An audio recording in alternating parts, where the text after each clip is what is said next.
Okay, so you might think those United Club lounge passes you get with some credit cards are pretty straightforward, right? Yeah, Like a nice little bonus perk. Make your travels a little smoother. But the landscape of how you actually get into airport lounges, it seems like it's always in flux, right? it always is. Yeah.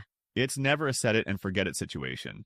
And today we're gonna deep dive into a recent announcement that could really change how you think about and use these passes. Exactly. And in this case, it's United Airlines. Specifically, some changes coming to how you use their one-time United Club passes. They're going to make them a lot harder to share with others. Oh, Yeah, and this is set to take effect May 1st, 2025. okay, so we're talking a little ways out, but still important to note because if you've got travel coming up even next year, Definitely. this is something that to keep in mind as you're booking stuff. Absolutely. To get into the nuts and bolts of this, we've been looking at this United Airlines announcement, understanding all the ins and outs of it, Yeah, all the details, all that stuff. fine print. Yeah, exactly. So I did a good analysis of this news, and that's really what we're basing this deep dive on. Awesome. Our mission here today is threefold, really. One, we want to make sure we all understand what these new rules are, right? Yep. Two, we want to dig into the possible reasons why United might be making this change. Yeah, Because sometimes these corporate decisions seem a little opaque. right. And then most importantly, what does this actually mean for you as a traveler if you've got some of these passes or if you're hoping to get one from somebody? Yeah. So I think the best way to start is by looking back at how these United Club one-time passes worked up until now. Okay, yeah. So right now, if you have a United co-branded credit card, like the new United Explorer card or the new United Business card, you get two of these one-time passes each year, and traditionally, they've been pretty flexible, right? So far, so good.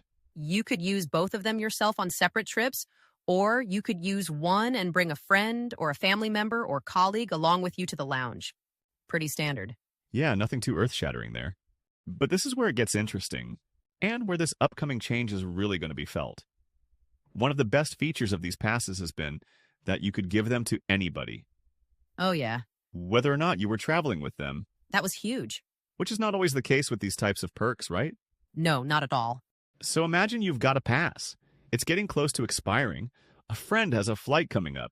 You just forward it over to them to use. This is a nice perk. And it really did add value for folks who maybe didn't use both of their passes every year, or who just wanted to do something nice for somebody else. Absolutely. As we know with travel rewards programs, things change all the time. Yeah, the goalposts are always moving. Exactly. So let's break down what these new rules that United has outlined, what they actually say. And again, these rules are effective May 1st, 2025. So we've got some time, but it's good to have it on your radar. Okay, so the first couple changes are pretty straightforward logistical stuff. From May 1st, 2025, one-time pass holders will only have 3 hours from their flight's departure to use the lounge. Okay. So it used to be you could go whenever. It was a lot looser, yeah. Interesting. Now it's going to be tied to a specific flight window. Okay. There's an exception for connecting flights. Which makes sense. You don't want somebody with a long layover stuck without the lounge. Exactly. The second change is that these one-time passes won't work at United Club Fly locations anymore. Remind me, what are those exactly? Those are the grab-and-go lounges that they have. Like limited food and Limited snacks. both. Not all the amenities of a full United Club. Got it. So your passes are going to be limited to the bigger, fancier traditional clubs. Okay. Interesting. I guess that makes sense from their perspective. Because they're probably trying to drive people to those full-fledged lounges. All the way, yeah. Okay. So that brings us to the big change. The one that's causing the biggest stir. Yes, yeah, this is the one that is going to make gifting passes nearly impossible. So tell me, what is this core change? So their updated policy says that one-time passes from a United Mileage Plus credit card can only be used by the primary card holder Okay? or authorized user or guest traveling with either of those people. Okay, so let's break that down. Make sure we're all on the same page. You've got a United Explorer card, you get your 2 passes a year. With these new rules, you can still use them for yourself. You can bring a friend or family member if they're traveling with you. Yeah. Same goes if you've added someone as an authorized user on your card. For those who might not know an authorized user, that's just someone you add to your credit card account. They can also use the card. Yeah, like a spouse or a child. Exactly, but what's being taken away? Is that ability to just hand a pass off to someone who's on a completely different itinerary? Yeah, Different flight, different day. It's gone. It's basically impossible to gift them anymore unless you're traveling with that person. That flexibility that people really liked is gone. So why would United do this? It seems like a pretty big restriction, right? Yeah, it did. So, one of the main things is United's been spending a lot of money on upgrading their United clubs. They've been opening new ones, renovating the old ones, trying to improve the whole experience. Okay. Which on its face sounds nice, right? Yeah. Who doesn't want a nicer lounge? Yeah, exactly. Less crowded, hopefully. Exactly, and that leads into the next reason.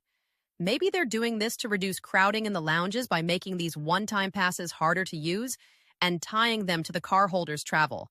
They're hoping to control how many people can get in. That makes sense because I've definitely been in some lounges where it's like elbow to elbow. Oh yeah, it can be. Try and get to the snack bar or whatever. Totally. Yeah, I guess it's in their interest to try to manage that a little better. And you have to ask, is it really overcrowding from these passes? Or are they just trying to really limit it to just the card holders themselves? That's a good question. Yeah. Because if the lounges are already crowded, is giving out a few more passes really going to tip the scales? Yeah, I don't know. It's an interesting point. right. I heard that there are other lounge access updates too. About some other recent changes that United has made. Yeah, to their lounge access program. What was that about? Yes. Right before this announcement about the one-time passes, they also changed up their annual member types. So the price for those went up, and they added a new, even pricier all-access membership if you want to bring guests with you consistently. You're seeing a pattern here? Yeah, they're basically saying if you bring a guest, you're going to have to shell out some cash. Yeah, it seems like a deliberate strategy to push people towards those paid options. Because it makes those one-time passes a lot less attractive if you're traveling with somebody. Yeah, exactly. So it's not just a rule change, it's like a shift in how airlines think about lounge access. Yeah, it used to be a common perk. And now they're trying to make it more exclusive and make more money off of it. Yeah, it's kind of like what we've seen with checked bags, right? Yeah, exactly. It used to be included, and now it's like, Everybody's got to pay, yeah, you got to pay for it. unless you've got the right credit card or whatever. Okay, sorry to be blunt. I think this change is going to lead to more of those passes expiring unused. Wow. And that might be what United wants. What do you think about that? Interesting. It makes sense, right? If the passes are harder to use, people aren't going to bother with them, especially if they can't just give them to a friend. They're probably going to just let them expire, which means fewer people in the lounges and more people may be buying those memberships. It's kind of cynical take, but I don't know. There might be some truth to it. Could be. So let's bring it back to our viewers. Yeah. How is this actually going to affect you when you're traveling? It really depends on your own personal situation, doesn't it? Really does. If you're someone who has one of these United cards and you've been generously giving away your passes when you don't use them, Yeah. that's a big bummer, right? That perk is basically gone, You can't really share them anymore. unless the person's on your flight. Exactly. And on the flip side, if you've been on the receiving end of some of those generous gift and passes, your odds of getting into the lounge just went down significantly. Right. Unless the person giving you the pass is on the same flight as you. So it's going to be a lot harder for families or groups of friends to share those passes if they're not all booked on the same itinerary. Yeah, it used to be so easy. Yeah, just text the pass over to your buddy and they're in. Not anymore. Nope. It really highlights that difference between these one-time passes and the annual memberships. Yeah. Which they cost money, but they do give you that flexibility to bring guests. Yeah, especially with that new all-access option. Although, of course, that's even more expensive. Yeah. So, bottom line for our viewers, United is making it a whole lot tougher to gift those one-time lounge passes come May 1st, 2025. Yep. And the biggest reason seems to be they want to control how crowded the lounges get, especially as they're spending money on making those lounges nicer. And also, maybe they just want more people to buy those annual memberships. Yeah, get that recurring revenue. Exactly. So as you're planning your next trip, And thinking about how you're going to get into those lounges, does this change your strategy at all? yeah, Does it change how you think about the perks you get with your credit cards? It's definitely something to keep in mind. it is for sure. So I don't know. What do you think? I think I need to check the expiration dates on my passes. Yeah, before they... Become useless. All right, thanks for joining us for this deep dive into the world of United Club Lounge Access. This was a good one. And before we go, we'd love to hear from you. Yeah, what do you think about these new United Lounge rules? Drop your thoughts in the comments below And if you found this helpful, don't forget to give us a like. and share it with someone who's planning a trip soon. We've got more travel tips coming, so stay tuned. We'll catch you next time.